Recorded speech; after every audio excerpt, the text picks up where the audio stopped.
Minister for his statement, and we now move on to the backbench motion on language in politics on International Women's Day. Dame Maria Miller to move. Thank you, Madam Deputy Speaker, and I beg to move that this House has considered the use of language in politics in light of International Women's Day, agrees that the respectful use of language is an important feature of a strong and inclusive democracy, and calls on all parliamentary candidates to pledge that respectful language will be used at all times in the upcoming general election campaign. And I'd like to start this debate today on behalf of members of the APPG for Women in Parliament to say thank you. Thank you to BBCom for granting this debate, something we never take for granted given the pressure on the Chamber to hold debates, and also to the Forces Society who provide secretariat to the APPG. Now, like all party parliamentary groups, ours is open to all members and cross-party. And there is more that unites us than divides us when it comes to women in politics, and particularly women who stand for elected office. So let's start the debate today to mark International Women's Day, which I have to remember around Europe is a national holiday, by celebrating the women who make our communities great. And like anybody else, there is a long list that I could recite here, but I'd like to just perhaps highlight Dr. Avida Najad, a consultant gynaecologist at Hampshire Hospitals Foundation Trust, who took the time last Friday, along with Dr. Dominic Kelly, to come and speak to students at my local sixth form college about our brand new hospital, and also about the work that she does to inspire another generation of young people to take up medicine. We need more people like that in our communities. But the APPG wanted this debate to be more than only a celebration. We want to continue our work to ensure amazing women on these benches and in our community see elected office as the way that they can contribute to the future of our country. Women are now more likely than their male counterparts to come out of the best universities with the best degrees. They make up the majority of solicitors. They make up the majority of students studying medicine. So why has the House of Commons not seen the same leaps as in other sectors when it comes to attracting women into their midst? There are still 2 men elected to this place for every 1 woman. Now, there are many reasons for this, and I remind colleagues of the excellent research that the APPG launched in September. But today's debate invites us to focus on one element, and at the moment there are, as we've already heard in the statements today, too many women rejecting the idea of standing for election because of the abuse they face, particularly the abusive language used on social media. Now, abuse affects all of us, but is disproportionately aimed at women and is more likely to put women off from standing for election. That's not to say that abusive language is acceptable to anyone, and I believe there is far more that online media platforms could be and should be doing to stop online bullying and abuse amongst all of their users, but the evidence is that it disproportionately negatively impacts women. This poses a huge risk to the retention of women in this place and, in turn, democratic representation. In research, over 9 in 10 women MPs who took part reported that online abuse or harassment negatively impacts how they feel about being an MP, compared to 7 in 10 men. Still not a great figure. Similarly, all of the black and minoritised MPs who took part in that particular survey reported that they were negatively impacted by online abuse, and the nature of the abuse was described as misogynistic and racist, with it taking a considerable toll not only on them but their families. Now, lots has been done to recognise this problem, and I pay particular tribute to Mr Speaker and his team in Parliament for the work that they do in monitoring and acting on online abuse against members and ensuring that increased levels of support are in place, as we heard further about today from the Minister in the statement just a few moments ago, so that MPs have support to live their day-to-day lives as they want to, not in an isolated ivory tower. because abusive and threatening language is spilling over into real-life behaviour too. Now, this is something I and others raised in the debates around the online safety bill. Politicians are not delicate flowers, but there can be few people who would be unaffected by having 2 work colleagues murdered in the last 8 years. And David and Jo were just going about their work as constituency MPs. We've seen the shift to protesters feeling a legitimate right to camp themselves outside MPs' homes, and maybe not just outside, to attempt to intimidate MPs through their children, partners, husbands and wives, something I've experienced myself. The additional security is essential, but it won't, Madam Deputy Speaker, solve the problem. We have to challenge and change the culture of online abuse, and now that online abuse that is spilling offline too.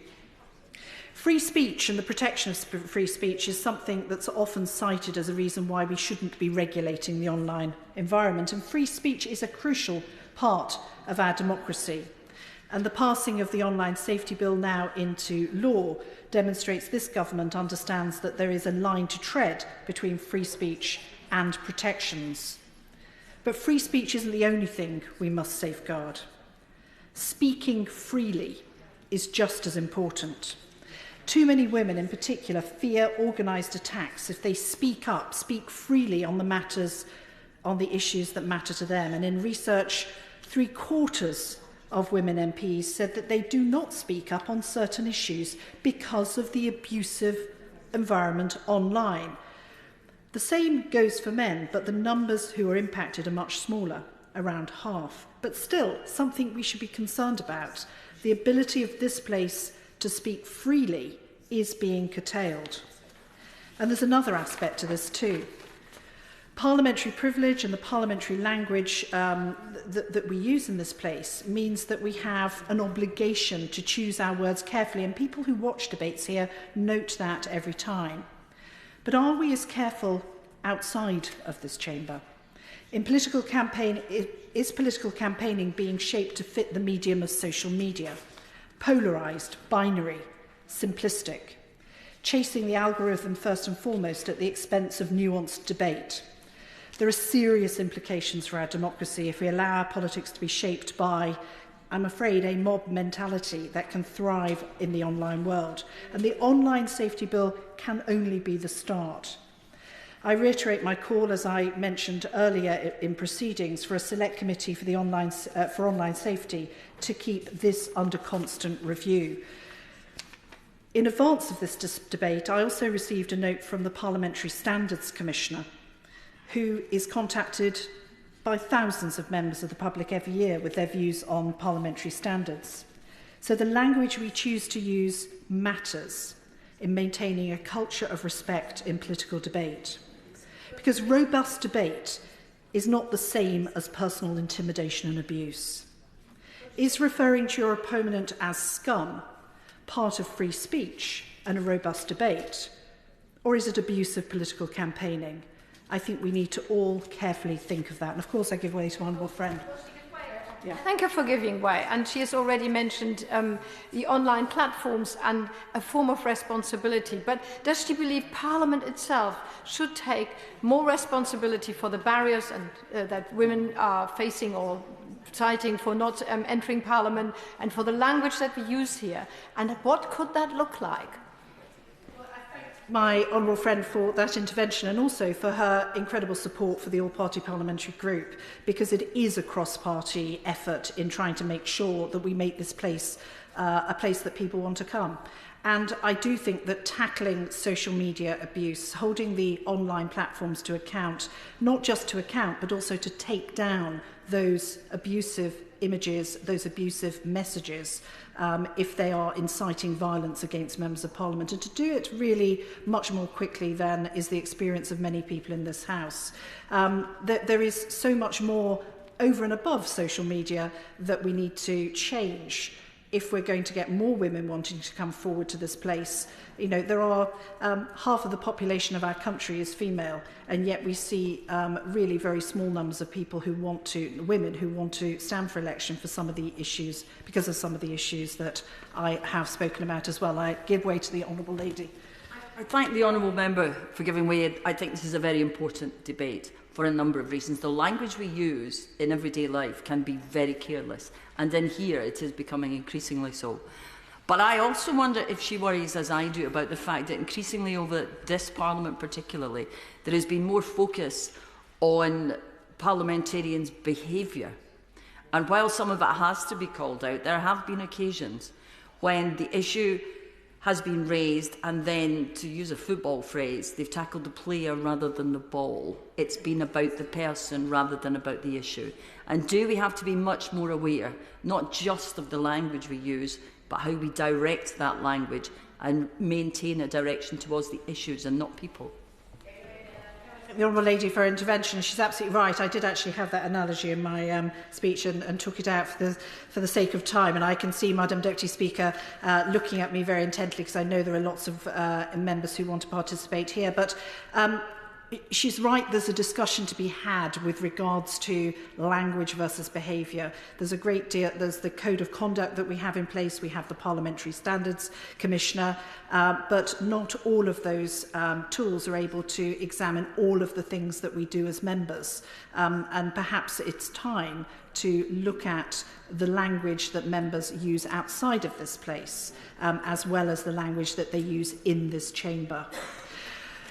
Madam Deputy Speaker, it's our job to identify problems and then find the solutions. So as well as calling again for the monitoring of the effectiveness of the online safety laws, today I'm pleased to be launching with colleagues on the APPG for Women in Parliament, a Women in Parliament pledge, which all MPs and candidates can support to take a zero-tolerance approach to misogyny, including racist misogyny and all other forms of hate and discrimination in their campaigning and their conduct.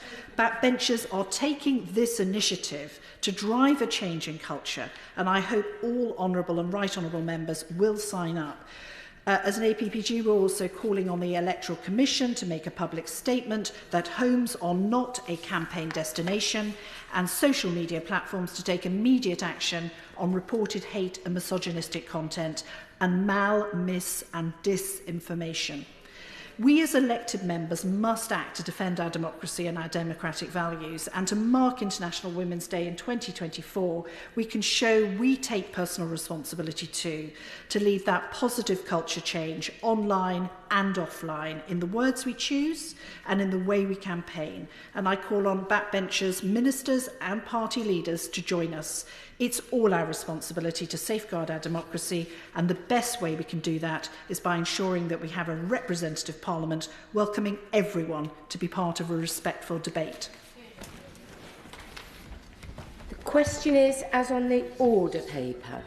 Perhaps if I explain a little bit about how we need to proceed from here this afternoon. Altogether, I've got about 20 backbench speakers in this debate and then the next debate. Altogether, about 20 to get in over the course of the afternoon. About an hour of that comes out for the front bench contributions and the next opening speech. So I would urge colleagues to think of their speeches being about 6 to 7 minutes. That way we can guarantee fairness for the whole afternoon. Jess Phillips. Thank you, Madam Deputy Speaker. I rise, as I do at this time of year, to remember the women killed by men in the last year. This is the 9th year that I have read the names of women murdered by men. I did it originally in partnership with Carolyn Smith because we were desperate to highlight the patterns of these killings. The epidemic of men's violence against women and girls has not abated. I want to pay credit to Karen, who scours the pages of local papers trying to find the details in each case. In the last 9 years, I think that this act of memorial has raised the profile of killed women. We are today more likely to see these cases reported in the national media. The country has over the years grown more activist in this space. The femicide census has been born, where Karen's diligent volunteering turned alongside Clary O'Callaghan into a growing resource for academics, journalists and policymakers. Karen and Clary deserve all the praise in the world for holding the line, never faltering wearily from the path to give these women their stories and the elevation that they deserve. I, however, have grown weary of this task. While it is an honour to do it, every year when I meet the families, many of whom are with us today, I'm reminded of why I do this. I am weary and tired of this list, though. The first year I did it, I felt overwhelmed, and then I grew used to it. And now I have grown so sad that every year the same cases of systems failures, of prison recalls not followed up, of children's services and family court decisions that left women at risk, of the fact that not every single police force in our country has a specific women's safety unit, let alone the fact that none of them do. I am tired of sticking plasters, of flea funds instead of welfare reforms that would stop victims ending up destitute in the first place. I am sick of this review into some harm or another, that review into sexual exploitation, placed on a shelf, never driven forward. I am tired that on this one day of the year, of ministers announcing a little bit of this or a little bit of that. I am tired that women's safety matters so much less in this place than small boats. I am tired of fighting for systematic change and being given table scraps. Never again do I want to hear a politician say that lessons will be learned from abject failure. It is not true. This list is no longer just a testament to these women's lives. It is a testament to our collective failure. At least half of the names I am about to read out could have been saved. Here is this year's list. Alicia Nazarova, Beryl Purdy, Holly Bramley, Susan Turner, Bernadette Rosario, Sarah Bateman, an unnamed woman, Lucy D, Maya D, Rena D, Elise Mason, Morel Sturrock, Suma Begum, Janita Kawisa Dogby, Maya Davey, Suzanne Henry, Georgina Dowie, Holly Sanchez, Hayley Burke, Katie Heighton, Kelly Pitt, Christine Sargent, Danielle Davidson, Stephanie Hodgkinson, Sandra Harriott, Fiona Robinson, Deborah Cantrell, Emily Sanderson, Michelle Hodgkinson, Chloe Mitchell, Chloe Bashford, Tejaswina Kontham, Grace O'Malley Kumar, Monica Wilurchik, Kinga Ruskinska, Natasha Murray, Felicia Cadore, Nellie Akoma, Sarah Henshaw, Elizabeth Richings, Lynette Nash, Elizabeth Watson, Carol Baxter, Fiona Home, Colette Law, Rose Jobson, Anne Blackwood, Hazel Huggins, Sharon Gordon, Claire Orry, Christine Emerson, Kelly Bothwell, Lewan Bereket, Chintzia McIntyre, Amy Rose Wilson, Gabriella Casilco, Claire Knights, Nim Moi Wai, Carrie Slater, Susan Galvin, Helen Clark, Ruth Ruffton, Eliane Adnam, Charlene Mills, Alison Dodds, Deborah Balter, Gaia Cecilia, Mandy Barnett, Denise Steves, Mayhak Sharma, Caroline Gore, Sian Hammond, Michelle Fayers, Christine Eugene, Perseverance Nakubi, Sharon Butler, Dawn Robertson, Victoria Greenwood, Salam Al-Shara, Keisha Donaghy, Alison Bowen, Tewo Obunde, Malika Zilic, Leanne Gordon, Kamaljeet Mahay, Glenna Civita, Casey Clark, Kiatepshipi Isaacs, Tia Simmons, Maya Bracken, Alison McLaughlin, Tara Kershaw, Kanticha Supipanga, Claudia Cambanza, Michelle Romano, Claire Levique, Sam Varley, and an unnamed woman of 40 years old from Beaconsfield. Also, as has now become customary, families of women killed by men's abuse who would not have appeared on this list or who died before the listing have begun to get in touch with me and ask for their names to be read. I want to remember Melissa Matheson, murdered in 2014, who was housed in an allegedly supportive accommodation for people with autism with a man who was a known risk to women who she had complained about but was not protected against. We remember Melissa and know it brings shame on this house that across the country we are turning a blind eye to safety issues of women in state-funded accommodation. There will be another Melissa in another dangerous accommodation today as we speak. We must not mourn, we must act. Eileen Mary Thompson, whose family have asked, who died in 2017, killed at the age of 70 years old by her husband in a sheltered housing complex. Also, I was approached by the Honourable Member for Cardiff West, who asked me to remember Rita Roberts, whose family, his constituents, were told of Rita's murder in Belgium 32 years ago in 1992.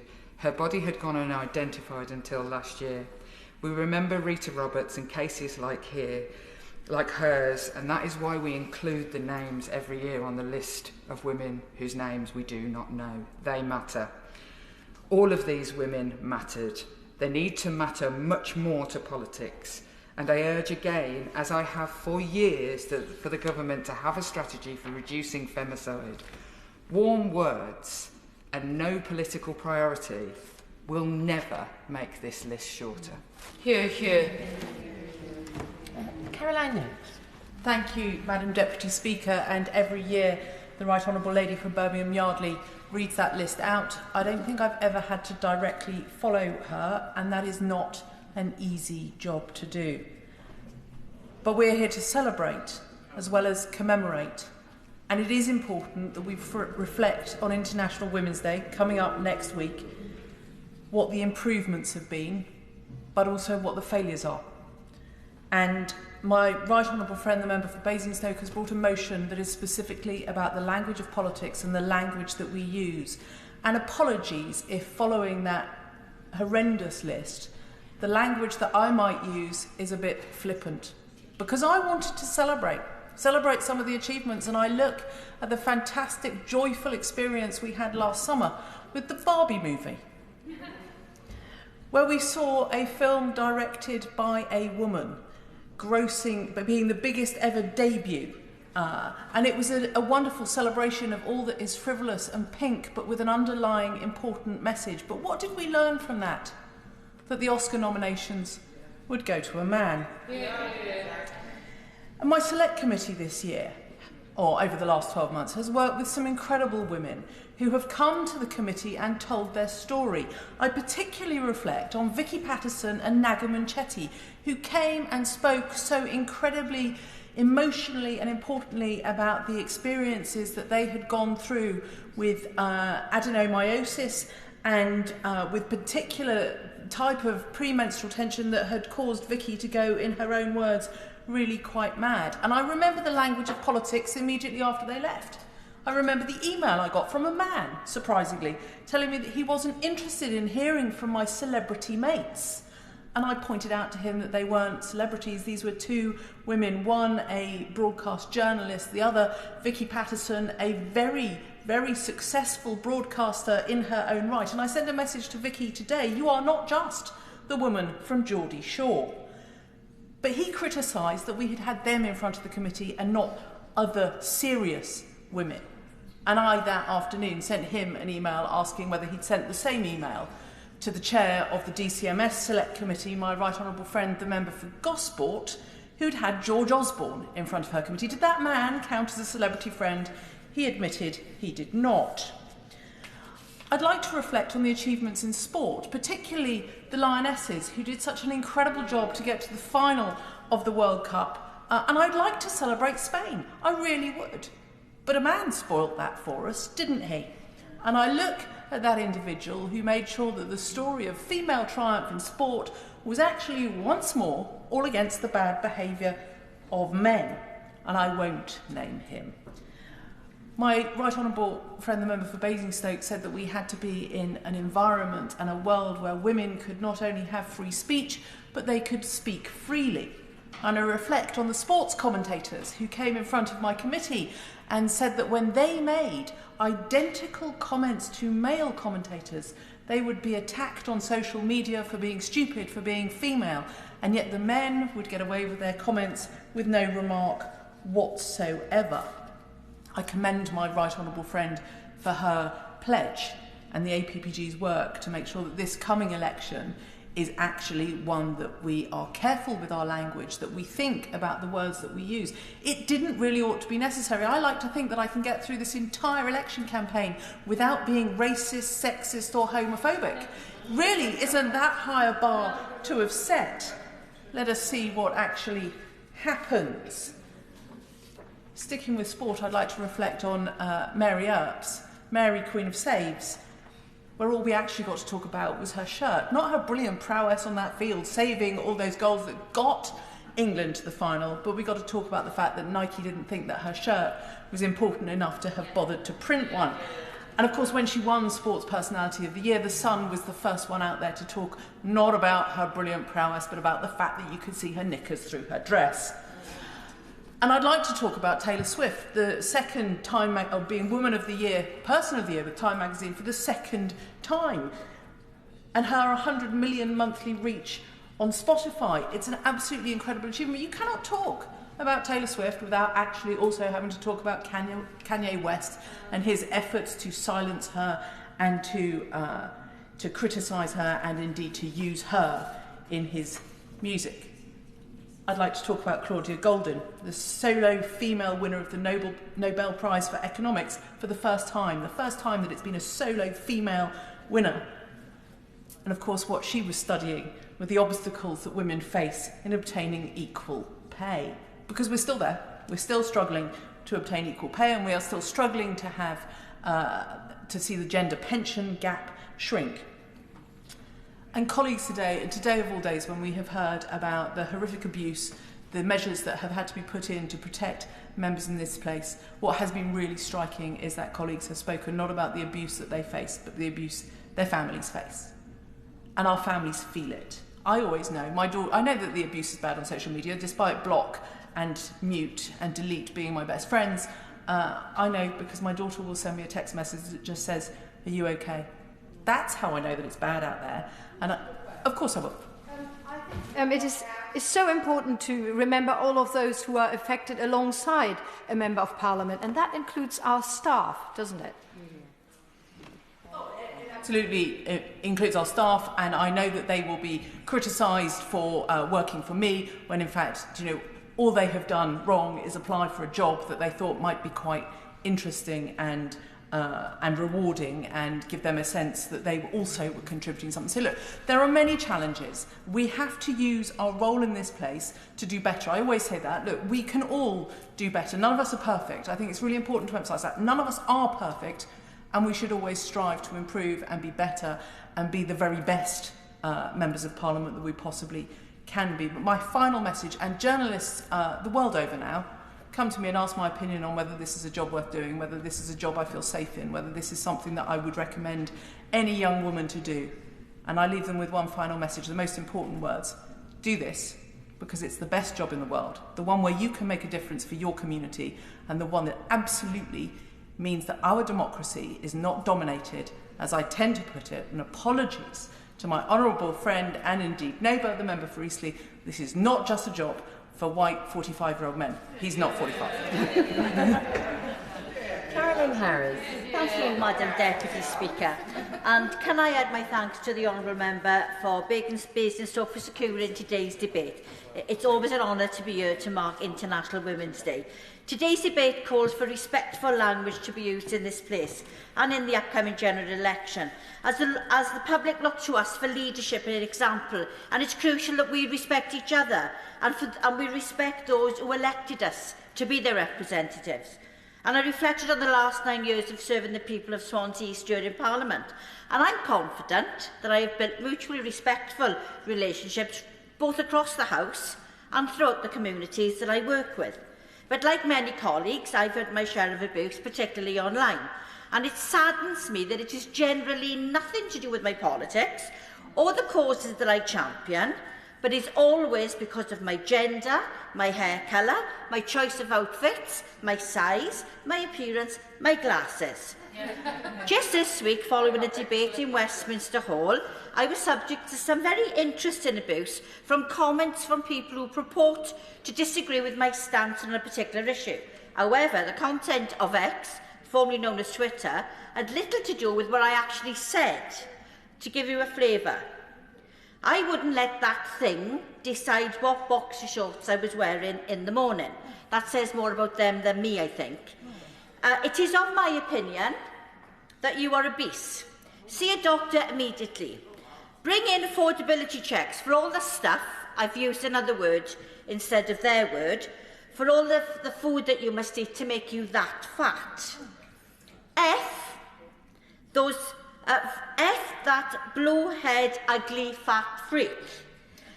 Shouldn't this buffoon be serving jelly and custard to a 5-year-old or on lollipop duty? Now, as a former dinner lady, I do not find that at all insulting. But this is just a snapshot of the disrespectful, misogynistic rhetoric these bullies, because that's what they are, feel they're entitled to post just because we are MPs. Now, I agree that in this place the language we use is important, but there's a bigger issue here, and that really needs to be addressed. I'm going to talk about menopause. If I didn't, you'd all be disappointed. Earlier this month, we saw the company Avanti showcasing their menopause toolkit for staff, which contained, amongst other things, a fan for hot sweats, tissues for if you're feeling a little bit emotional, a paper clip to keep it all together, a jelly baby just in case you feel like biting someone's head off, and a pencil to write things down because you might forget. Hardly the kinds of language you should be using to anyone, let alone women who are perimenopausal or menopausal. It's insulting, and it belittles the very symptoms that are so debilitating for many. I'm sure it was done with the best intention and maybe was meant to bring a bit of humour to the situation, but the choice of language was so important, and I know from communications I had it was deeply offensive to a lot of not just women but men as well who work for the company, who were disappointed that this was the kind of response that they got. I certainly will. Does she agree that we're having a terrible discussion around what banter is, and that is just banter, but actually banter can be very offensive, and we shouldn't be intimidated by people who are saying, oh, I can't take banter. It is important that people realise some banter is offensive. I certainly do agree, and my husband always said to me before I came here, you need to have thick skin. Well, it's gone past having thick skin, because I am a human being at the end of the day, like everybody else in here. We should not have to. You wouldn't speak to somebody on the street like that. Why should I have to experience it, or anybody else experience this online? It's not banter. It's degrading. My mission is to ensure that the conversation around menopause and the language used normalises the topic in communities locally, nationally and even globally. And I've had some really exciting opportunities to do this, but none more than the opportunity I had last week when I joined a wonderful team of friends and colleagues with good knowledge and expertise when we went to Eastwood Park Women's Prison in the constituency of the Honourable Member for Thornbury and Yale. With over 40 symptoms from anxiety and brain fogs to UTIs and uritis girls' vaginal dryness, many women struggle to navigate this time of their life and suffer as a result. But imagine these symptoms without being able to pop out for fresh air during a hot flush, having night sweats while sleeping on plastic mattresses, or suffering crippling anxiety while locked up on your own. And that is the reality for women in prison. But the difference I saw in the women from the Monday to the Friday was quite mind-blowing. And it was the language and the communication that we were able to deliver the message to them that made the difference. I'm hugely grateful to Davina McCall, Hazel Hayden and the Bristol Menopause Clinic, Kate Rowan, Lavina Meta, Michelle Griffiths-Robertson and Kate Muir, who came in with me to do this work. But I'm even more grateful to Eastwood Park's Governor, Zoe Short and our team, Abby Garrett and Alison Rivers, for not just trusting us to share the message with the women, but actually being so proactive in supporting the women. I certainly will. Thank the Honourable Member for giving away. She's making a terrific point, and she reminded me of something that I read just this past week, I think, in the Times, by Mariella Fostrop. She was referencing the Human Rights Commission's guidance on workplace treatment of women with the menopause, and that it should be treated as a disability. Does she share my frustration that's to completely misunderstand and denigrate what the menopause is? Is not a disability and shouldn't be regarded as such, but what I would say is any focus on it, and the EHRC brought focus to it, make a huge difference to the messaging and how women feel and how employees take notice of what they should be doing. So I'm going to cut my remarks short now because I've taken up more than enough time, and I'll say, as we look to the general election, can we just reflect on the way we speak and the choices we make when we address others? Respect, earn respect in this place and in our communities, and right across the country and beyond. Thank you, Madam Deputy Speaker. Wendy Morton. Thank you, Madam Deputy, and I'd like to, Speaker, and I'd like to start by thanking my honourable friend, the member for Basingstoke, for securing this important debate today on language in politics, and it gives us an opportunity to mark International Women's Day this year.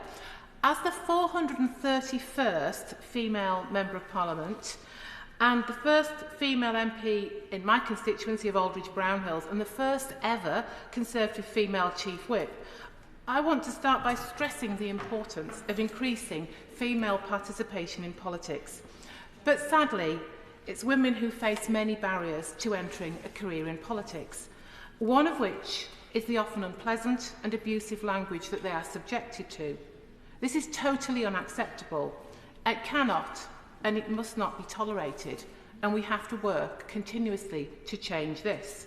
Now, this is a cross-party debate, and to set the scene for my speech, I want to start with the quote, "Elect me for what I am and not for what I was born." The notable words, Madam Deputy Speaker, of the late Betty Boothroyd when she became the first ever female Speaker of the House of Commons. Her initial entry into politics was not easy. It took her 5 attempts to get elected as an MP, something that many of us in here will be very familiar with. It took me 3 attempts to make it here. And historically, the House of Commons has often been seen as a man's world, often compared to a private gentleman's club. And it was only with the 1918 Parliament Qualification of Women Act after World War I, and underpinned by the suffragette movement, that women were allowed to stand as candidates and be elected as MPs. And the first ever sitting female MP was, as we know, Nancy Astor, who was elected as a Conservative MP back in 1919. So since then, we've undoubtedly made progress. By the 1960s, no one doubted women should be part of the political process. But here we are, in February 2024, and there are 226 female MPs in the House of Commons, which is 35% of all MPs, hardly reflective of our country. In the Conservative Party, there are currently 88 female MPs, which, yes, it's a triumphant leap from the days of Nancy Astor, when she was the sole female MP, but it is still only 25% of all Conservative members of Parliament.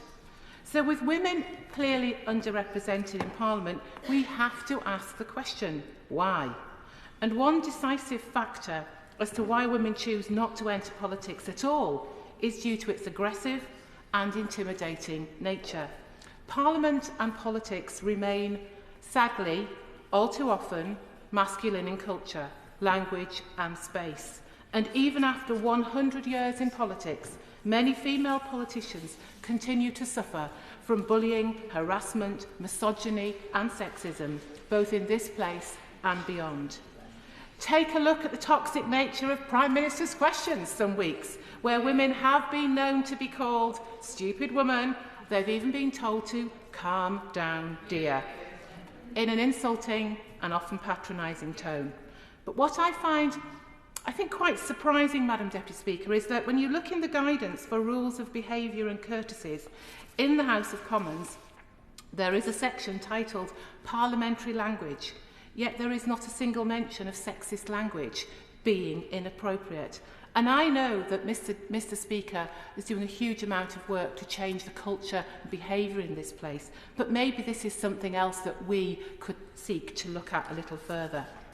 But this language issue extends beyond the chamber and to all forms of communications and settings, whether it be social media, mobile phones, tweets, WhatsApp messages. And this has to be unacceptable. And I would urge all members of Parliament on both sides to report such abusive language and to call it out. Many female MPs have been subjected to hate messages on their Twitter posts. We've heard some examples this afternoon. Some, sadly, have even received death threats. And that's why I very much welcome the Home Secretary's announcement yesterday of a £31 million package to cover threats to MP security, which includes cyber security advice and a dedicated named police contact. And this is fundamental to protecting and upholding our democracy. As the Home Secretary recently said, no MP should have to accept threats or harassment as part of the job. And I believe that applies to all MPs, but to female MPs in particular. And so just to draw my conclusions to an end, Madam Deputy Speaker, some people may perceive politics to be centred around assertiveness and power, but I believe it's slightly different. Empathy, compassion and our respect must also be at the very core of this too. Just look at the role of women in the peace and security agenda. Because if we all remembered why we enter politics in the first place, which is to strive to make a positive change for society, I do believe we would all be treated with more respect. But most importantly, more women would be encouraged to enter into politics. Because I am sure, like everyone else here today, hope that in the near future, not just 50% of all MPs will be female, but at least 50% of all MPs will be female. When our party has an organisation called Men to Win, then I know we will have succeeded. So fairly representing our population is where we need to get to, where everyone is treated with dignity and respect at all times. I still pinch myself when I come into this place. I remember how I felt the first day I sat on the green benches. And it was then, and it still is, the biggest privilege and honour of my life to be a Member of Parliament and to serve the community that elected me, Aldridge-Brownhills. Dawn Butler. Thank you, Madam Deputy Speaker. It's a pleasure to follow the Honourable Member for Aldridge and Brownhills. I always say that we know when we've reached true equality in this place when we have as many rubbish women as we do rubbish men. Madam Deputy Speaker, can I just say that the Minister, the Home Office Minister, should be ashamed of how he attacked a Member of Parliament on this benches in the last debate, and I do hope that she raises a point of order to this House, because we're talking about the language in this place, and you know we should all be setting an example, and we've already seen at the weekend the member for Ashfield, Fareham and South West Northwark, their language. Just to remind the Honourable Lady that if she's referring to members, I hope she will have notified them that she intends to do that. Madam Deputy Speaker, I haven't notified them. I've just been so angry at I will withdraw naming them, Madam Deputy Speaker, but I thank the member for Romsey and Southampton for calling out the language on both sides of the House. Madam Deputy Speaker, the member for Birmingham and Yardley is no longer in her place. When she started to read the list, it was heartbreaking. And when we saw the family members stand, it broke all of our hearts. And the thing is that the media is failing women. And as legislators, I feel that we are also failing women, because that list should be getting shorter every year, and it doesn't. And I think that in the short time that I have, there's just 3 things that I think that we can do as legislators to help stop the killing and abuse of women. And I want to thank the Level Up campaigners, Glamour magazine, for their tireless campaigning in this area. And I also want to thank the Minister for the productive discussions that we've had around language changes to IPSO, the Independent Press Standards Organisation Code. I think it's important that we have cross-party discussions around this, because what we're talking about is the safety of women. I mean, it's a shame that it hasn't happened yet. I do feel that the Minister understands the importance. Sometimes I think that there is a barrier there that's stopping her from making it happen. I don't know who the barrier, what the barrier is, but I do feel that the Minister understands the importance of it. The second thing I think that we need to do is to have 10 days paid domestic violence leave. And the third thing I think we need to do is to ensure that we have funding for refugees. And so let me start with the IPSO code. The way the press reports is often inaccurate, undignified, and prioritises sensationalist headlines over responsible reporting. Exactly. This, Madam Deputy Speaker, needs to be replaced with responsible reporting that tackles the root of domestic abuse and the dynamics of power control. We need to end victim blaming. By doing that, we will save lives. We need to improve and strengthen Clause 4. And as Level Up has says, Clause 4 states, the intrusion into grief or shock. In cases involving personal grief or shock, inquiries and approaches must be made with sympathy and discretion, and publication handled sensitively. These provisions should not restrict the right to report legal proceedings. Given the academic research on the negative impact of romantic framings and known damage caused to victims' families, Level Up recommends the Editors' Code Committee introduce a sub-clause to the effect of, in cases where a person has been killed by a partner or former partner, care should be taken not to use language which could frame the killing as an act of love, or which could be construed to blame the victim for their death. Exactly. This is the amendment that I think needs to be done with urgent effect. We cannot say that it is voluntary. It has to be something that is enshrined in the code. Madam Deputy Speaker, 1 in 4 women experience domestic abuse in their lifetime. I am sure that all the women in the chamber today have suffered some kind of domestic abuse or unwanted attention in their lifetime. And every 3 days, a woman is killed by a partner or ex-partner. None of these deaths have come out of the blue. Criminologists have established that when a woman is murdered by a partner, it marks the end of a sustained period of coercive control. Abuse does not end when relationship ends. In fact, that's the time when women are most vulnerable, when they leave a relationship. And so the moment someone leaves an abusive relationship is the moment they are at greater risk. That's why I urge the Minister to urge the government to look into a domestic abuse policy requiring employers to have a domestic abuse employment to provide up to 10 days paid leave. This is a policy that is enacted in Philippines, Australia and New Zealand, and by granting victims paid leave, those 10 days will actually save lives. And I think as legislators, there's no greater honour we can do in this place by passing legislation that saves lives. And Madam Deputy Speaker, to conclude, the third of my asks is extra money for refugees. Women's Aid Domestic Abuse Report 2024 states that they are asking for £189 million that's required for refugee services to be ring-fenced. 49% of organisations, almost 50% of organisations, has said that they are operating without funding. That means they are saving lives, but they're not being paid for it. 79% of people that are using refugees need food banks.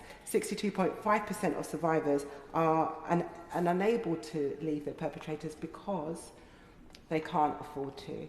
So, Madam Deputy Speaker, the Level Up have an acronym, AIDA, A-I-D-A. A, accountability. Murder isn't a loss of control. It is the responsibility of the perpetrator.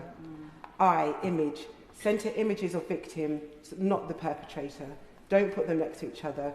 Use official photos that have been provided by the police or family, not from social media. Exactly. D, dignity.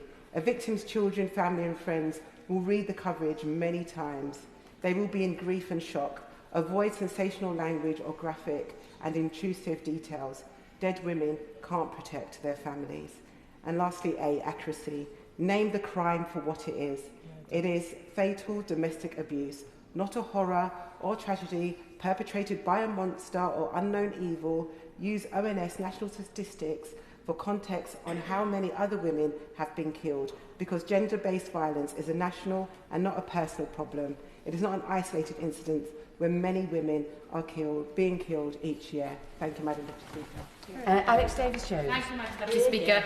Can I first place on record how disappointed I am that there is not a single man in this chamber speaking in this debate today?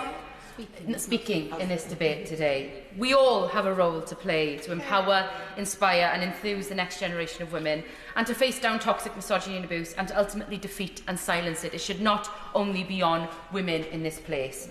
There are specific moments that do deserve attention. We absolutely must celebrate when important glass ceilings are smashed, and I stand before you as a very proud first female MP elected to represent the people of Pontypridd, and my party, the Labour Party, have driven a coach and horses through the idea that to be a parliamentarian means one has to be a white, privately educated, independently wealthy man. Young women can look to our parliamentary party and see people that look and sound just like them. Yet all of that progress still isn't enough. Just being here in Parliament isn't enough. Equality isn't just about being 50% of everything, it is winning hearts and minds. It is the drip of education and the embedding of culture in which women are genuinely valued, respected and championed. I'm talking about a world in which online and real-world misogynists are rejected outright because young people and others see them for exactly as they are. The culture and education and the example is often set by influencers, and in society by the words used in this House and beyond by its members of Parliament and others elected or appointed to public service. Those words matter. Sometimes those words are subtle and even unconsciously biased. They seem harmless, no doubt the intention was not sinister. Those words, however, feed a narrative that has played out for many years across society. Today, it is playing out daily in both broadcast media and in fringe spaces online. People are rapidly being radicalised thanks to self-affirming filter bubbles amidst a culture that is openly targeting women, and as Hope Not Hate has pointed out, feminists and left-wing women and women of colour are a common focus. Ironically, I know it might be easy for some to roll their eyes at me and my words when a woman uses the word radicalisation in the context of feminism, and it is often dismissed and ignored, and at worst, I'm labelled as a mad feminist. But what starts in fringe spaces doesn't end there. It leaches onto larger social platforms, and then it moves into everyday discourse as radicalised individuals feel more comfortable expressing their hatred in real terms.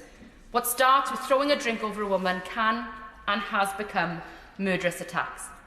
Those can be and have been and are the consequences of language, and that is why we need to tackle the widespread harm, why it is so important, and why, as Shadow Tech Minister, I fought so hard to ensure that Ofcom will have a code of practice for tech companies focused on violence against women and girls, but also why those calling us just love need to think more carefully about their contribution to the problem. To take this idea further, we have what the global pop sensation Taylor Swift calls a different vocabulary for men and women. She said, if a man does something, it is labelled strategic. If a woman does it, it is calculated. We don't have to look far for other ways in which that coded differentiation plays out. How many times in this place have honourable members spoken passionately only to have been characterised as emotional or even hysterical? How many times have we been patronised or told to watch our tone? The Deputy Leader of our party, the Shadow Deputy Prime Minister, the Right Honourable Member for Ashton-under-Lyme, has been repeatedly objectified and targeted in the mainstream media for appearance or conduct described by what she is wearing rather than by what she is saying, faced with failed attempts to undermine her authority. And sadly, she is not alone. But we must ask ourselves, how often was this the case for Lord Prescott, for example? Why is it that ministers, backbench MPs and others in this place have felt perfectly comfortable personally disrespecting me in text messages, conversations or speeches, reducing my value to that of my appearance, effectively devaluing important conversations on policy? Particular words can also cause particular harm to particular groups. When a former member of this House, a former Prime Minister no less, compared Muslim women wearing a burqa to letterboxes, not only was it mocking, cruel and Islamophobic, it led, according to Tal Mama, to a rise in attacks on Muslim women. Jewish Women's Aid also told me, as Shadow Minister for Domestic Violence, that the omission of words, the failure to believe, and moreover the accusations levelled at Israeli women that they were lying about the brutal rape and sexual violence that took place on the 7th of October have served to undermine the confidence in the services that Jewish Women's Aid offer to women in this country. Once again, words have an impact. As I have said, I have had words try to intimidate and threaten me. I know colleagues have had similar experiences. These words undermine and threaten our democracy. When women in Parliament are under threat, our democracy suffers. When young women see these threats, it deters them from standing. So let the call go from this chamber today that we will not be silenced. We will not shut up.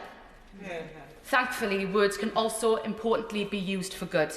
Above the entrance to St Stephen's Hall is an installation which represents a representation of the various Acts of Parliament that have paved the way for women. History shows us that words have the potential to change the world for good. And if we want an example, we don't have to look far. Inside the cupboard at the back of the chapel of St Mary Undercroft, on this very parliamentary estate, words mark the efforts of Emily Wilding Davison to ensure that women have the right to vote. They serve as a true reminder of the potential for good and for change. I am heartened by the fact that in the face of all of the hatred and disgusting words that I have had sent to me over the last 4 years, I have been lucky to have constituents, colleagues and members of the public share words of kindness.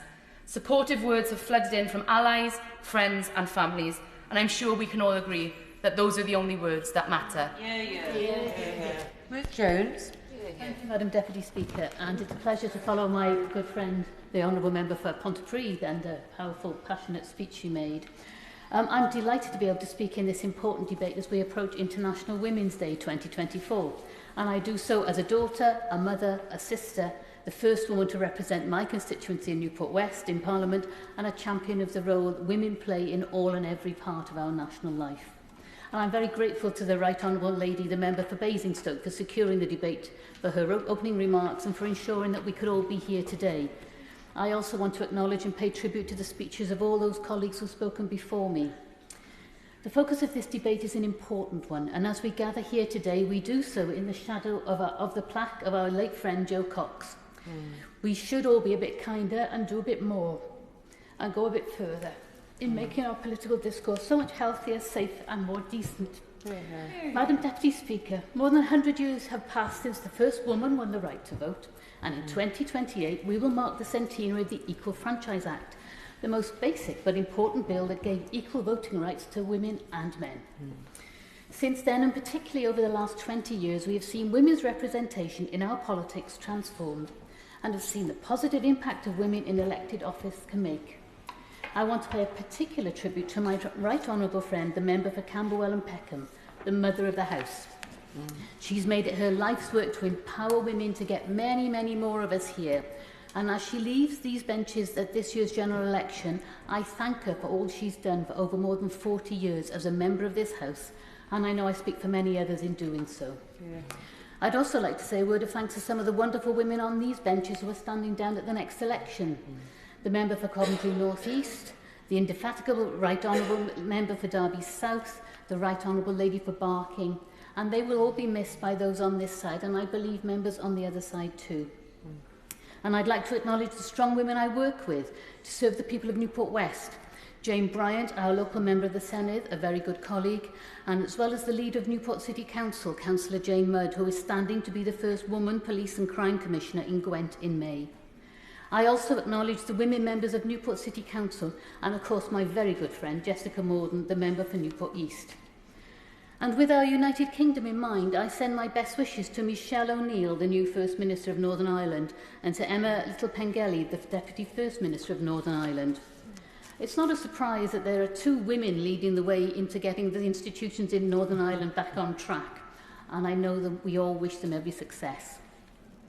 Madam Deputy Speaker, we all know that the presence of women MPs in the rooms, chambers, corridors and dining halls of power where decisions are made has undoubtedly transformed our laws and policies. And yet, while women have been leading the charge on these significant reforms, they've also faced significant challenges, as the Fawcett Society noted in their brilliant briefing, especially black and minority ethnic women, disabled women and women with long-term health conditions. We need more women in elected office, but we will not get more women to put themselves forward if they know they will be constantly attacked on the basis that they are a woman, black or minority ethnic woman or a disabled woman. We all have a responsibility for temperate and respectful language, and we must all regulate the language that we use and ensure that we do not use language that will incite hate, harm people or simply engage in the age-old race to the bottom. How this place represents itself to the people will have an impact on engagement of women and the public, and more broadly across politics.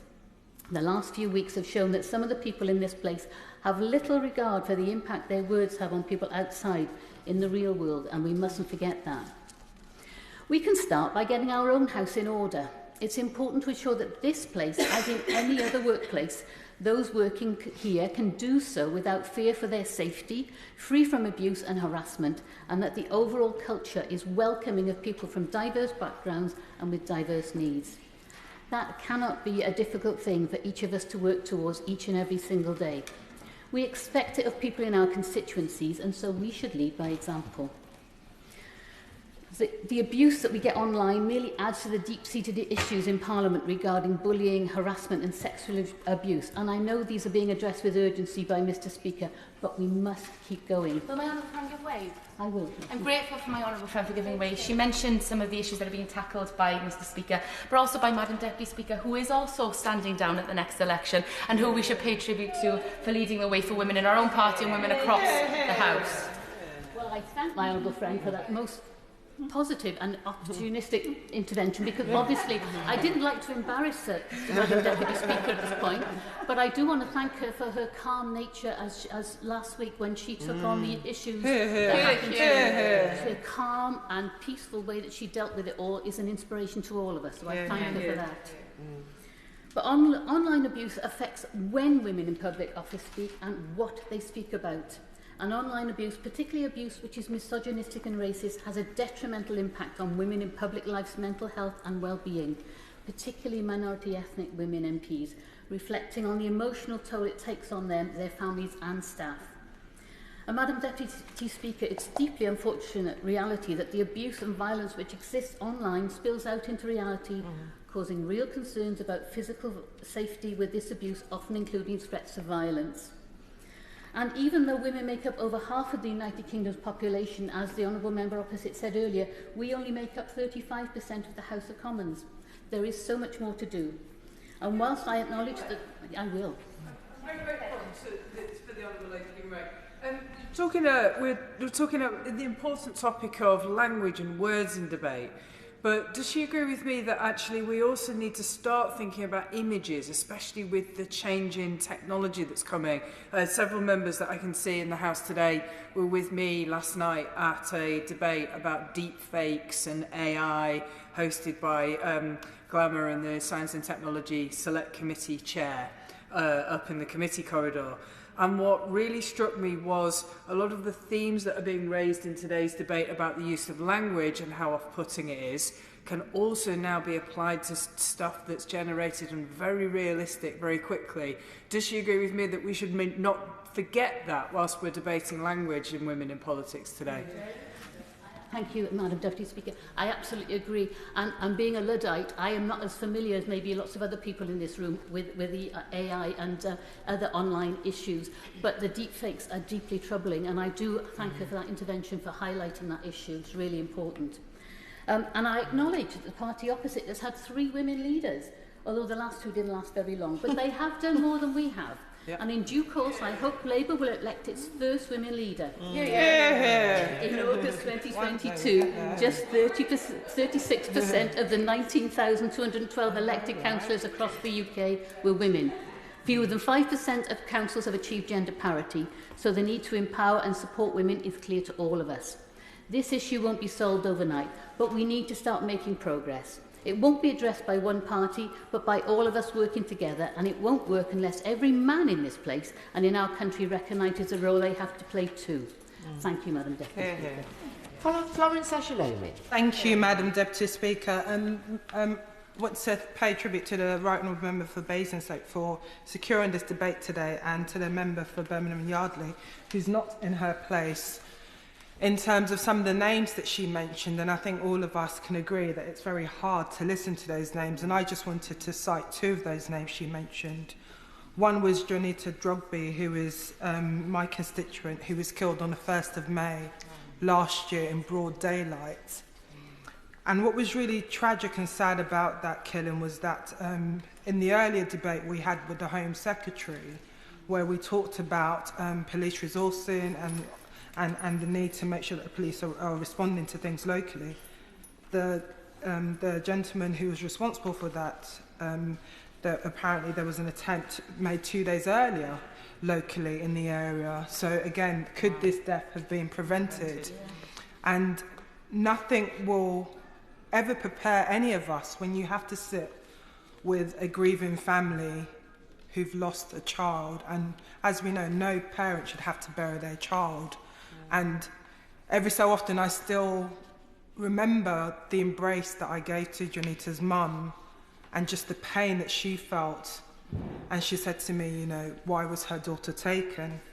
I also wanted to mention Eliane Andan, one of the other names that the member for Birmingham and Yardley mentioned. Again, you know, that senseless killing, again, shocked so many people. People remember on the 27th of September, 8:30 in the morning, on her way to school in her school uniform in Croydon, a young 15-year-old tragically stabbed. And again, I think about when myself, the Honourable Member for Brent Central, the Honourable Member for Streatham, attended a vigil a week after in Croydon, and we embraced Eliane's mum as well, Dorcas. You feel that raw pain of yet another woman's life being taken, and you ask yourself, why? Why has this been allowed to happen again? And it's for all those women why we as female politicians and male politicians need to do better in addressing how we are conducting ourselves, because we can't let their deaths be in vain. In terms of the motion we are debating today, in terms of language and politics, I think it is right, and politics does matter. Language does matter, and words matter. The words that we use really matters. And we all, as politicians, all have a right and responsibility to conduct ourselves in a manner that ensures that all of us can be treated with dignity and respect. And I think, yes, sometimes there can be passion, even sometimes a bit of anger when we're trying to get some of our points across. But going back again to some of the earlier debates and statements today, if we as parliamentarians aren't conducting ourselves in that way, then we wonder why our constituents and the general public then fuel that abuse and hate towards us. And we have to be respectful towards each other. And it's important that we look at that in terms of we don't put off further women from standing. I'm proud that my intake on the Labour side in 2019 was the most diverse intake. We had 26 of us, we're a very small group, that were elected in 2019 on the Labour side. But yet we have a majority, it was majority female. There were 19 of us. And out of that, you know, we had 10 BME women, including the first hijab-wearing MP. And we should be celebrating that. But if the language coming out from politics, from politicians, isn't a respectful one, we will see those types of women not standing for politics. So it's important that we look at that. And I think all parties have a duty, including my party, in terms of how we treat female politicians, not just when they are candidates, but after they are elected. That duty of care, that support network, making sure we're providing support for our colleagues. and how the House can then, the House authorities can help us. And I think delivering women's equality in this place is vital for us to have a healthy democracy. It's important for all parties to look at how we push and ensure that more women come into politics. But yet we have to be honest about some of the barriers that are still in place. We know that for a number of those women, in terms of campaigning, can be quite expensive, time off for public duties. We know that a number of those women, they're the ones who carry the burden of care and responsibilities. And it's really important that we look at, what support is in place. So as we approach International Women's Day, it's about how we all work together to redouble our efforts to support women thinking about standing, and to support those women who are already here, to make sure that our politics, not just the language we use, but the actions that we do, continues to be strong and inclusive for everyone. SNP spokesperson Kirsten Oswald. Thank you, Madam Deputy Speaker.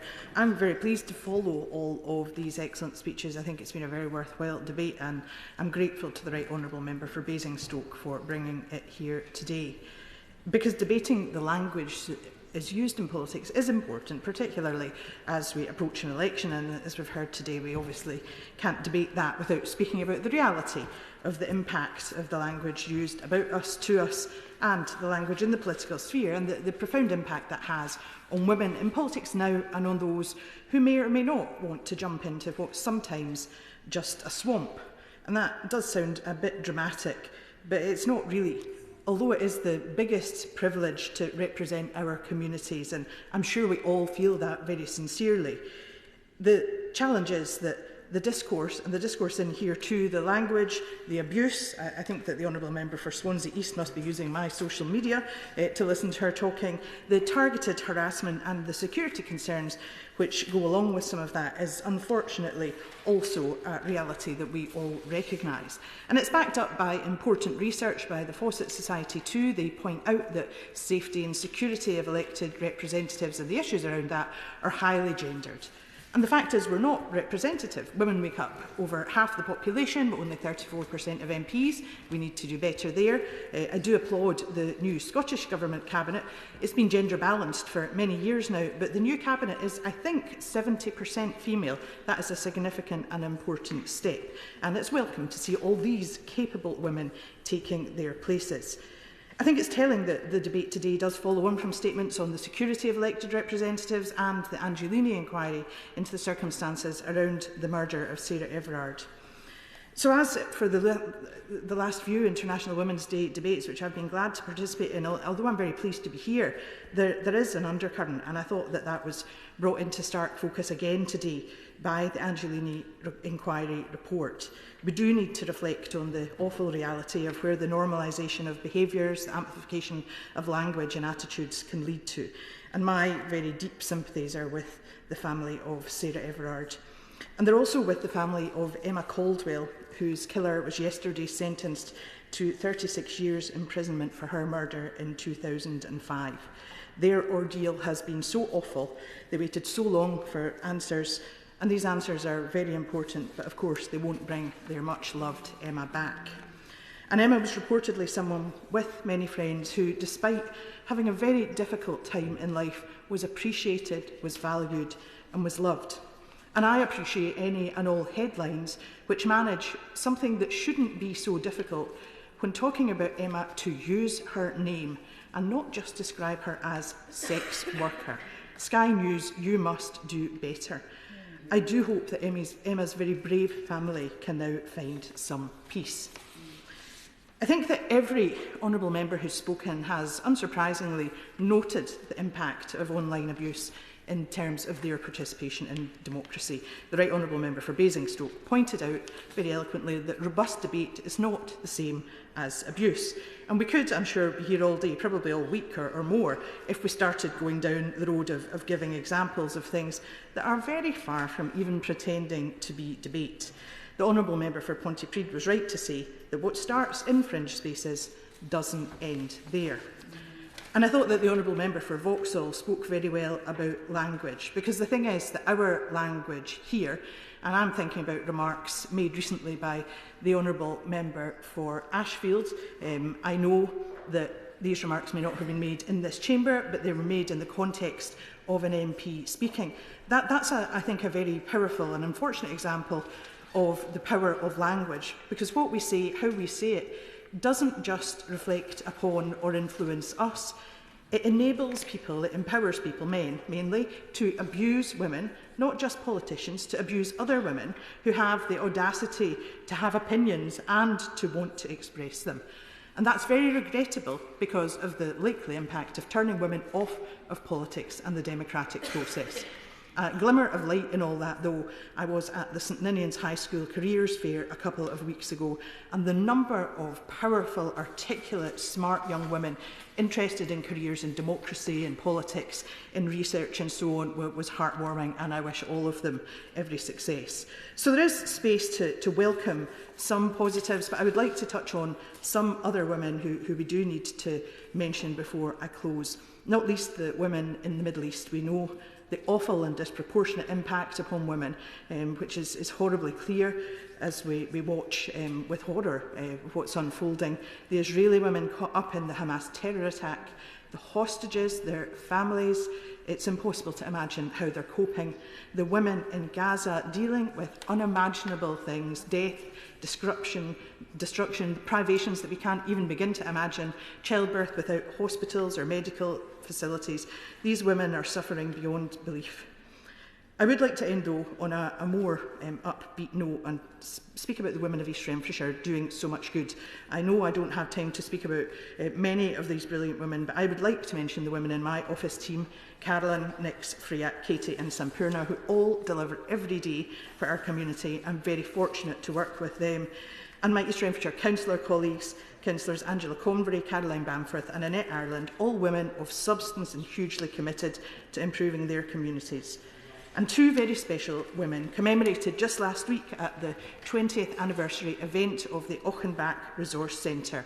They are memorialised in lovely benches which sit outside the front of the centre.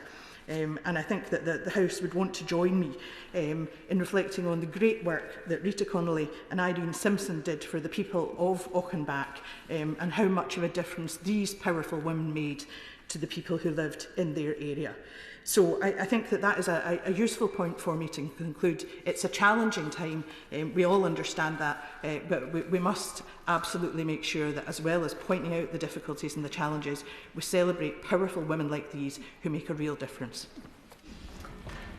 Before I bring in the Shadow Secretary of State, I do need to remind Honourable and Right Honourable members again that if they are going to refer to other members, they should notify them, and criticism of other honourable members should only be on a substantive motion. Shadow Secretary of State Anneliese Dodds. Thank you, Madam Deputy Speaker, and can I commend the Right Honourable Member for Basingstoke for securing this important debate, and indeed thank everyone who's participated in it. And of course, the issue of language in politics is vitally important as it relates to International Women's Day. It is possible to celebrate this important occasion, as we now rightly do every year, while also acknowledging the wider issues for women in politics and in society. And of course, many members have already reflected upon the frankly caustic nature of political campaigning today. As the Shadow Secretary of State for Women and Equality, I too have sadly become accustomed to what I can only describe as often a toxic discourse, including around equalities issues. Complex and sensitive matters too often get boiled down to simplistic, overly oppositional narratives, such that substance is overshadowed or even completely disregarded.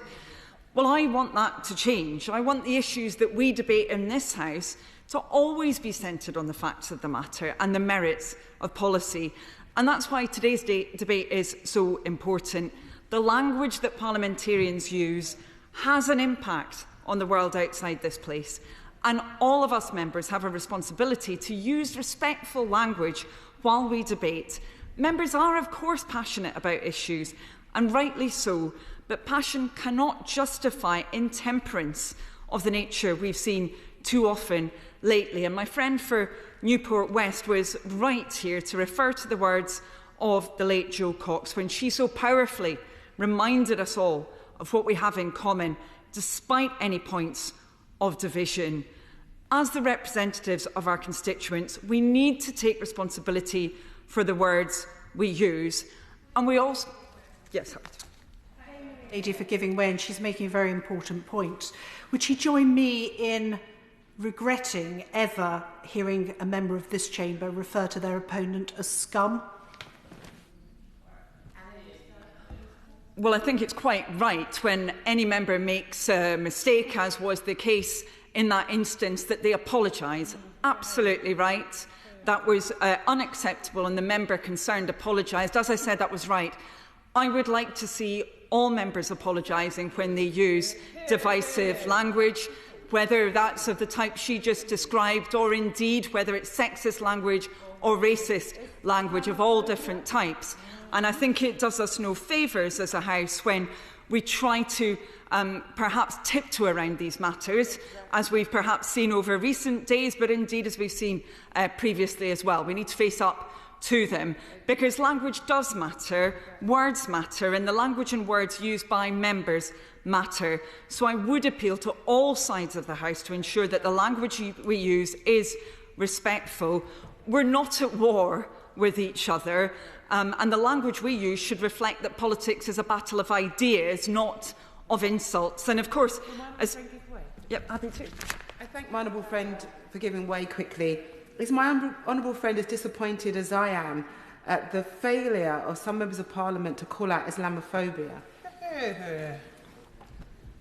I'm grateful to my right honourable friend for making that point. I have been very disappointed by that, as I would have been in relation to any case of language which is prejudiced, which is racist, which is not actually looking at what a member, a politician has said or what they have done, but instead suggesting that somehow their appearance, their faith, their ethnicity or their gender is what should be focused on. Absolutely. We surely need to move beyond that as members in this House. And we also need to move beyond it, of course, in the online world. And we've had a number of very powerful speeches on that subject. We do need to have a more powerful regime than is within the Online Safety Act. And my friend for Pontypridd, I think, set out very powerfully why change is needed there and indeed how it can be achieved. And I think everyone in this chamber, actually, in that connection, was really disgusted to hear the misogynistic abuse that's been directed towards one of the most formidable campaigners in this House, my honourable friend for Swansea East. And I think the right honourable member for Aldridge-Brownhills also set out very clearly in her speech the need to prevent abuse becoming the norm online in political debate and discussion. But of course, while we talk about language, making sure that the language we use does not prevent participation by women in our politics, we also need to make sure that our politics delivers on the representation of women more broadly and indeed on the issues of concern to women as we run forward to International Women's Day next week. It is, of course, possible to achieve parity between men and women on the green benches. It is possible to have a gender-balanced parliamentary party, a gender-balanced shadow cabinet and front bench. My party has achieved that. I hope other parties will seek to achieve it in the future, because sadly we are far from that. And the mention of leadership was mentioned from a sedentary position from the front bench, quite rightly, as it was indeed previously in this debate, but I don't believe the member was there for the rest of this discussion. I have to say, I think this debate has shown that women's leadership is alive and kicking within this House on all sides. I'm very pleased indeed to see that. But we do think we need more action, and that's why we believe that we should enact Section 106 of the Equality Act so that all political parties are publishing data on the diversity of their candidates, including how many women they have standing for office. Now, perhaps because the motion for debate today focused particularly on the issue of language, there's perhaps less reference to incredible women in our society, but we did have a focus on some of them, obviously from the right honourable member for Basingstoke, those involved in medicine and particularly gynaecology that she mentioned, and also from the right honourable member for Romsey and Southampton North, the absolute legend who is Mary Earps, who's inspired so many girls and women in sport. Those advances shouldn't be forgotten, but nor should the need for more action to deliver greater women's equality in society. And unfortunately, in some areas we are moving backwards, and we heard about a number of them this afternoon. We had reference made to the gender pay gap. Well, at the current rate, it would take 41 years to close the gender pay gap completely. I don't know how many of those present today expect to still be in the House in 2064, but I hope everyone has a long and healthy career ahead. That is too long, however, for women to wait until we get equal pay, surely, which we desperately need. And of course, we also had a discussion about the appalling epidemic of violence against women and girls in our country. This, of course, came after that discussion about part 1 of the Angelini review into the truly appalling events leading up to the murder of Sarah Everard. And, of course, my honourable friend for Birmingham Edgbaston, again, as she has now done previously 8 times and now for a 9th time, read out the names of very many women who have been murdered, and of course unnamed women as well, and we heard of some appalling examples of that from my honourable friend for Vauxhall as well in her constituents. There surely is a very, very clear need for action here when we see, for example, only 1.5% of recorded rapes leading to a charge, when we see falling rates of prosecution for domestic violence, and also when we see the kind of press treatment towards victims that my right honourable friend for Brent Central set out so clearly. We also see that need for action on women's health too. We haven't had time to discuss that today, but we desperately need it. We need to see action for women in the workplace. Also, we need to deliver that change. There is a need for legislative alterations, and there is that need, as we've seen today, of course, for a change in the tenor of debate, so that always we are promoting women in our politics and they're never put off it because of divisive language. Thank you, Madam Deputy Speaker. Minister Maria Caulfield. Thank you, Madam Deputy Speaker. Can I start by thanking my right honourable friend, the member for Basingstoke, for securing this important debate, and for all honourable members for their contributions to discuss such an important topic about the use of language, particularly in politics, and for those sharing their very personal experiences too. The honourable member for Pontypridd, the honourable member for Aldridge-Brownhills, the honourable member for Newport West, and the honourable member for Swansea East, who has been criticised for her hair colouring. Can I say that my criticism is that my hair looks like, or borrowed from, the honourable member for Lichfield, and so I share in her frustration at that abuse. But why does this matter? Because the right honourable member for Romsey and Southampton North put it very eloquently, in that it stops women from speaking freely, not just women in this place, but women in our communities. And we have very toxic debates at the moment around issues such as biological sex, and people losing their jobs, facing prosecution for just wanting to have an honest debate. And I'm pleased this afternoon that members on all sides have said that it's important to have those sophisticated levels of debate on very sensitive issues, but also on the issue of around the general level of abuse that women face up and down this country. The honourable member for Bath talked about what's classed as banter for some people is very much abuse for others. And the honourable member for Brent Central always campaigns very hard on this issue about how abuse of women is reported in the media. I know we have met to discuss this. I'm frustrated that there's been slow progress in this. I can assure I've met with ministerial colleagues, but also with the Domestic Abuse Commissioner, and I'll follow up after this debate, because it's really important that when women are murdered in our communities, that is not something that's a crime of passion. It has to be reported as it is, that it's murder and it's abuse, and that language does make a difference to how those crimes are then treated. But it is true, as the focus for the Right Honourable Member for Basingstoke set out, that this is having an effect on our democratic accountability and who stands for election. We want more women. We want more women from the real world standing for election.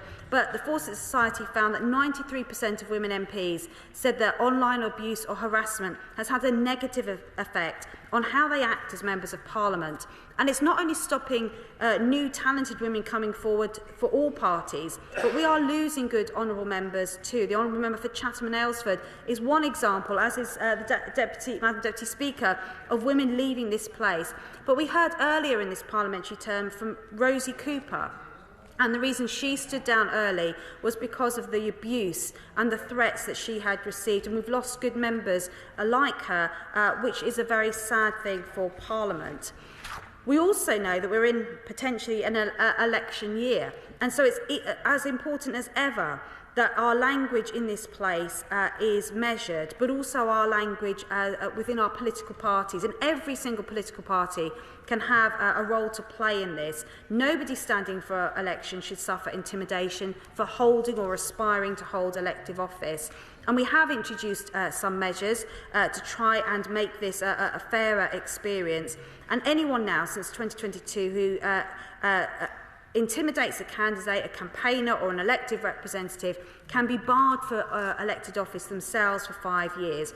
And it is great that we're passing legislation like that in this place, but it needs to be enforced because too often it is seen as something that just goes with the job. And actually no one, not the member for Finchley and Golders Green, not the Right Honourable member for Bournemouth East, should have people protesting outside their homes or their offices burnt simply for representing their constituents.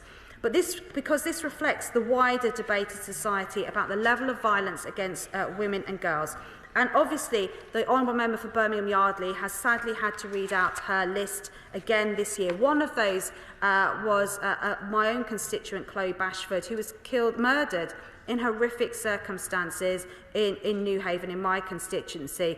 And the Honourable Member for Vauxhall read out or commented on 2 tragic deaths in her constituency that were also on that list.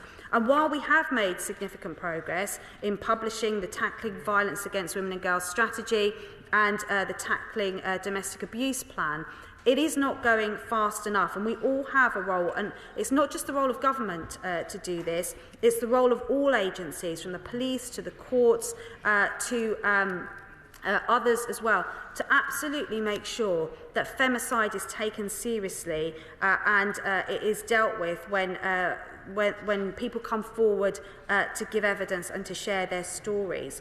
Our Domestic Abuse Act became law in 2021, and this piece of legislation is making a difference. Abusers are no longer now allowed to directly cross-examine their victims in the family and civil courts, and victims have better access to special measures in the courtrooms, but conviction rates are still too low. We've also supported the protection from sex-based harassment in public, and the Honourable Member for Bath brought in the Workers' Protection Bill, which addresses harassment in the workplace, which is for everyone, but we know that women in particular are affected by that in more ways than most. One final piece that I want to address is the role of the media with the upcoming election. I think it's really important that when we have debates and votes in these places, that these are reflected fairly. One example is the sewage vote that we had, which was an attempt to end the use of sewage outflows in this country. And that was often portrayed in the media when we voted on this side to dismantle our sewage system, to have a long-term plan to end those sewage discharges, as voting against stopping restrictions on sewage at all. That has resulted in multiple death threats from members on this side and abuse. And I'd also urge that when journalists ask why our MPs abuse so much, that their language and the way they portray what happens in this place is equally important. I will. I thank her for giving way, and I'm not going to get her to say this, but I'll say it for her. Can we also look at those who write the comment sketches in the Commons, and particularly people like Quentin Letts, who is a bit prone to going after people like me for being too pony club posh, my honourable friend for Gosport for having pink nail varnish. The list is endless, and it's never about what we say, but it's about what we look like. Well, absolutely, and I think, we do need to remind that we've all got a role in this. It's not just, MPs here, it's the wider society as well. Because the fundamental issue is that if female MPs are being targeted and harassed, it will be reflected in women up and down this country. If it's seen as okay to target elected representatives for what they look like or what they say or how they vote, then that is reflected in a wider society. There is a democratic system in this country. If you are not happy, Madam Deputy Speaker, with who represents you, then you go to the ballot box and you decide. What isn't acceptable is for members of Parliament, local councillors, police and crime commissioners, members of the Senate, the Scottish Parliament, the Northern Ireland Assembly and others, even down to school governors, who are taking difficult decisions that, if they were easy, would have been done a long time ago, but being intimidated into how they vote. And that, if that is tolerated, then it will be tolerated that and perpetuated the violence against women and girls is acceptable too. So I encourage everyone, and I thank everyone for such a positive debate this afternoon. We've got to speak up, we've got to stand up, and we've got to take part and not let the haters win. Dame Maria Miller to wind up. Madam Deputy Speaker, I should point out that I think every debate should end with 2 Marias. Thank you to everybody for the contributions that we've heard today.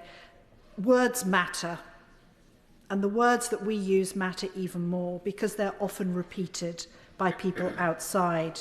And I think that point has been made very clearly by a number of people here today, and I thank honourable members for that. Can I thank everybody again for their contributions and remind everybody that next Friday is International Women's Day, and it's a real opportunity to remember all the women in your lives. And I'll be remembering my daughter, Georgia, who is the most formidable daughter you could ever have. The question is, as on the order paper, as many as are of that opinion say aye. Aye. Contrary, no. I think the ayes have it. The ayes have it. Order. Order.